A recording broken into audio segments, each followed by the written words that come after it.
Hello বন্ধুরা, আপনারা দেখতে পাচ্ছেন যে এগুলো হচ্ছে নয়া হাঁস অথবা নতুন হাঁসের ডিম।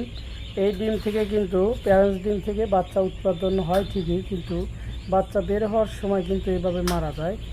কেননা যে এই ডিমগুলো একদম নতুন, যেগুলো আপনার 4 থেকে 5 মাস পরে থেকে যে নতুন ডিম আসে, সেই সময় এই ডিমগুলো খোসা পুর থাকার কারণে এই বাচ্চাগুলো কিন্তু গুতাইয়া বের হতে পারে না, তখন কিন্তু ভিতরে এইরকম মারা যায়। দেখেন, সম্পূর্ণ কিন্তু ডিমের বাচ্চা তৈরি হয়েছে, তারপরেও কিন্তু এই ডিম থেকে বাচ্চাগুলো উৎপাদন হতে পারে নাই। কেননা যখন এরা ভেঙে বের হবে তখন কিন্তু তারা এই খোসা পুর হওয়ার কারণে আস্তে আস্তে দুর্বল নিস্তেজ হয়ে মারা যায়, অক্সিজেন ফল করে হঠাৎ করে মারা যায়।